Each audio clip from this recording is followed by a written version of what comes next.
og minahal kong Mandawihanon, mga Sugboanon. Maayong hapon natong tanan.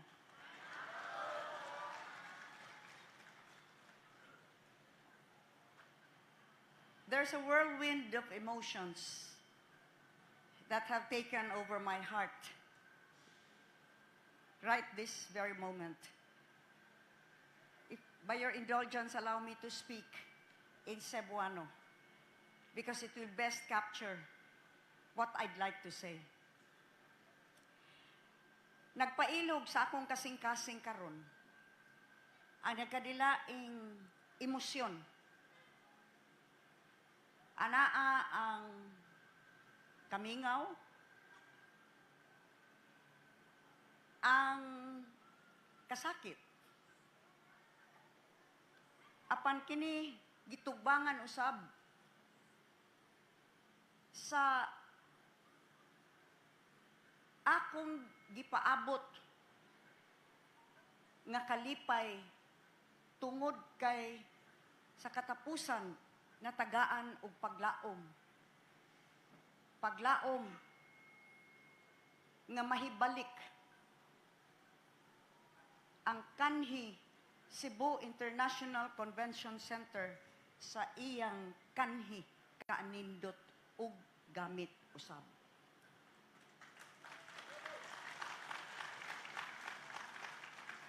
Nasayod kamo kung unsa kalisod sa paghuman sa CICC. Kadto tungod kay nikalit og buhi ang Myanmar sa iyang katungod unta nga maoy mulingkod isip chair of the 12th ASEAN Summit. Ug busa napugos ang Pilipinas sa pagdawat. Niadtong tungura, buot gayud ni Presidente Gloria Macapagal Arroyo nga dinhi sa Cebu paghimuon ang maong 12th ASEAN Summit. Ug milingi siya kanako niingon, Gwen, we don't have a convention center. Can you build one in 8 months? Well, nakailamo nako, never the one to run away from a challenge without even realizing wagay ko makaamgo kung unsa di ay kadako nga hagit mitando ko sa atong presidente. Ug tuod man nahimo ang mga plano, nakakuha kitag maayo kaayo nga kontraktor nga adtong tungura lisod unta pagkuha og steel kay nagdungan kadto sa paghimo usab sa mga nagkadilaing istruktura sa China padulong sa Olympics. Apan tungod lagi kung buot sa Ginoo nga mahitabo kita tagaan sa mga kahigayunan mupaduol kanato ang mga tao nga makatabang ug mao kadtong nahitabo. Nakakita kitag maayo kaayo nga contractor in the person of Engineer Willie Te.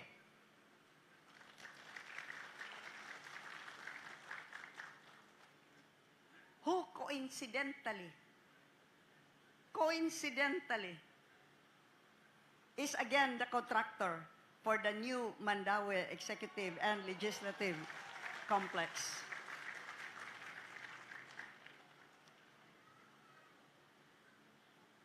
Daghang mga gabi nga makaadlawnan ko, nag-apong sa mga nagtrabaho. Kay nagdali ta. Ang media, nagpinusta ay makahuman batag dili. Og samtang nisugod sa pagbarog, nisugod na ang kahayag, gikan sa maong istruktura, daghan kaayong mag-atang dinhing lugara. Mulingkod lang, magtanaw. Nasayod ko kadaghanan adto mga Mandawihanon naglantaw sa maong istruktura ug samtang kadto nag-anam og kahuman misulbong usab ang garbo sa Mandawihanon kay dinhi gyud sa dakbayan sa Mandawi mubarog ang CICC kung diin mag-abot 12 ka presidente, heads of state, lakip na usab ang presidente sa China, sa India, gikan usab sa Australia, kay nahimo usab kini nga site of the Asia Pacific Convention. This was a historic building. Nahilakip sa kasaysayan natong mga Sugboanon. We, of a rich and storied past, included into that history the staging of the 12th ASEAN Summit. Sultian ta kamo, kaya ako magyun nisugat sa mga presidente, mga heads of state, lakip na ang Sultan of Brunei. Ang ilang feedback, nalipay kaayo sila nga dinhi sa Sugbo, gipahimutang ang mao nga summit kay bisan patuod o gisira ang mga dalan, ang mga motorista o mga sakyanan na hunong inigagi sa mga sakyanan sa mga heads of state, wala gayoy nagkusmod, ang tanan mo wara-wara pa. They felt so welcome here. Igipakita nato mga Sugboanon, that famed Cebuano hospitality.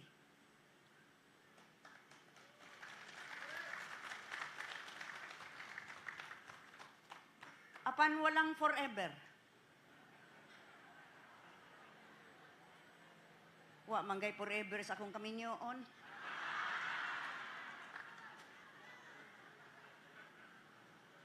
And as we all know, the ugly head of politics reared into the scene. Mitumaw ang mangilad nga ulo sa politika.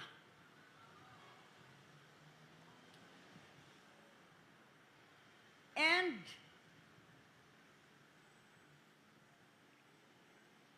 we saw what happened. As case after case was filed after me, samtang ako gigukod,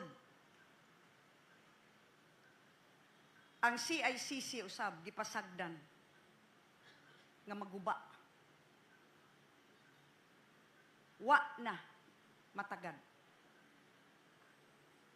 Matag higayon nga moagi ko dinhi daw kumuto ng akong kasing-kasing. Kay mahinumduman nako kadtong 8 ka bulan ang mga karpentero, mga mason, ang mga electricians, ang tanan nga naningkamot nga mahuman gyud ug nahuman gyud sa 8 ka bulan. Mahinumduman nako kadtong higayuna. That was a triumph of the human spirit. That was a victory for the Cebuano.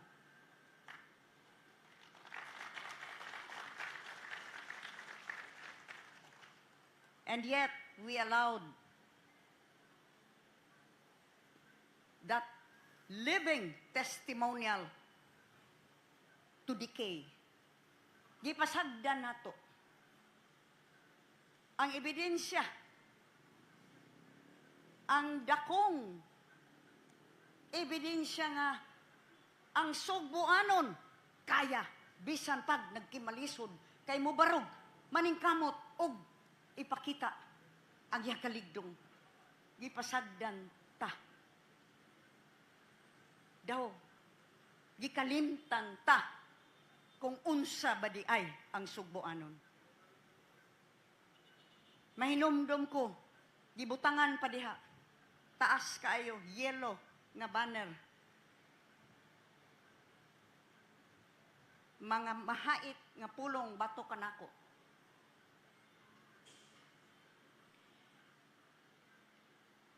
But you know, God in His wisdom, in His infinite wisdom, saw this all. It took all of 6 years for me to come back. Aron mo alagad na usab, isip gobernador, ning atong pinalanggang lalawigan. O sa dihang mihangyo si Mayor Jonas, nga unta kay naglisod na gyud pag-accommodate sa tanang mga opisina for such a progressive city as Mandaue.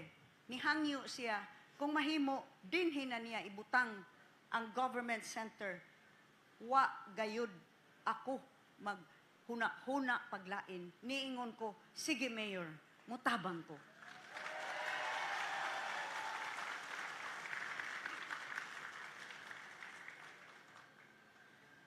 Og niya ta karon, and this has brought us all here this afternoon. But I did not know. Karon pa lang, ang akong pagkasayod, pag-ingon ni Mayor Jonas, Gov, among i-retain ang Convention Center, ang CICC. Tungod kay kini, pipik o kabahin na sa atong kasaysayan. Lig-on na kaayo nga maong structure. Og makahatag, og added capability na usab sa dakbayan sa Mandaue to host conventions, expos, and all other events which will once again put Mandaue right there at the center of the country's or even the world stage.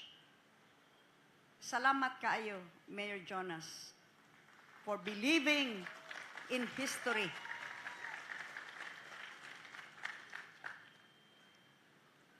Sayod ko kung unsay kahimtang ninyo karon.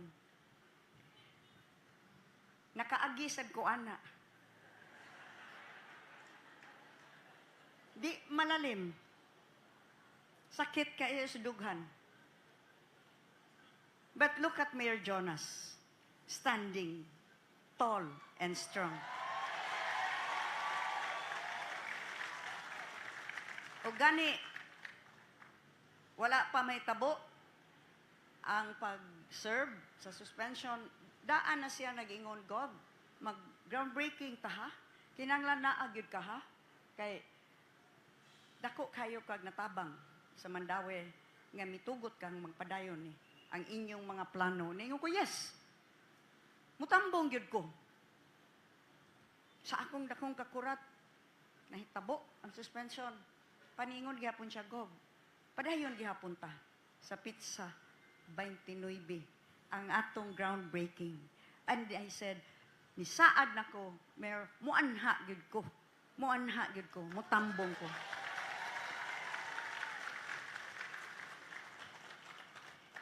Hibaw mo, ningon kong, I know how it feels, kay grabe ang akong giagian. Sa diyang pagbalik nako, ang akong una, nga nahuna-unaan, karon, ako na say mubalos. Sa ilang gihimo nako, ako naman roy nakalingkod, ako nasad.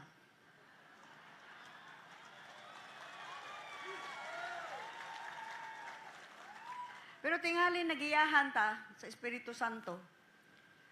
Kaya niabot, ang punto nga nakaingon ko, apan kung mauni, gigukod ko nila, karon ako na'y nakahupot sa poder, ako na sa'y magukod nila. Kanus aman ni mo undang. Og samtang nagginukdanay me, unsa may mahitabo sa katawhan. Kay samtang nagsige mi dire og tinubagay kinihaay yam iray sinigaay mata unsa may mahitabo sa among mga saad nga kami mo alagad way gipili ug way gipinid.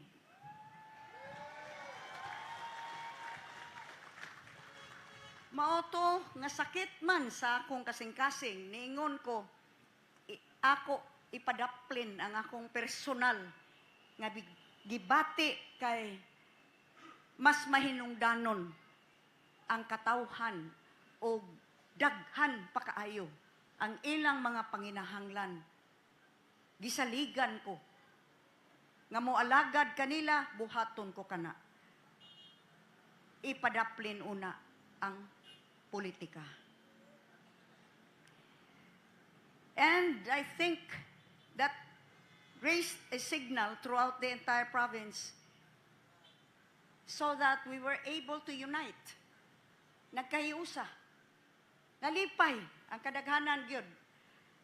Kay ang hisgutan dili kini nga kaso o katong pikas, ang hisgutan dili ang katong mga akusasyon, ang hisgutan mga proyekto, mga programa kanus-an ni nato maimplementar, unsa may nahuman, unsa pay buluhaton. I would have wished nga mauna ang may tabo sa kanunay tungod kay ako unta napakita nga ako nga labing nasakit ang among pamilya, labing gipanghimaraot gani pagkampanya na katong 2019 diin rato din hitos Mandawi dito sa may Park Mall basig usan ninyo naminaw ato nagsulti nako na misinggit sa ibabaw CICC Balili ang nakaplastada Gwen Kawatan kaso dito Sandigan Bayan labaw tingali sa tanan ako ang niantos apan wa ko muhatag og higayon nga ang akong tinguhang makabalos maoy mo patigbabaw. Kaya ron ta wadon ta usa kining mangilad nga politika. Wa gyoy mahitabo ug wa gyoy mahimo. Ug kanang katawhan ubay-ubay pa ang tabanganan. Daghan pang angay natong iangat gikan sa ilang kalisod. Kulang pa man gani 24 oras usa ka adlaw, 7 ka adlaw usa ka semana. Kulang pa man gani ang 3 ka tuig nga gihatag nato isip mga opisyal aron ato gyud matabangan ang tanan. Ato pagyud mausik-usikan sa pamulitika. But I'm only Gwen Garcia. I have tried the best that I could. I will continue to do the best that I could. Ang ako lamang masulti karong hapuna. Salamat kaayo, Mayor Jonas, Vice Mayor Glenn, our councilors. First of all, for this project. The CICC has had, like the Cebuano story, a long and storied past. And when we thought that it would just start to decay and be relegated to the dustbin of forgottenness, kining inyong proyekto karon mao kini ang redemption, the redemption of the CICC and the redemption of the Cebuano spirit. Let me end by quoting these words from the song Mabuhi Ka, Subuanon. Nagkanayon, pagkadaghanang giagian ta, mga pagsulay, kasakitan pa, kay ligdong kaman, ug may baruganan. Gipasidunggan mo, magka Sugboanon ta. Mabuhi ang dakbayan sa Mandawi.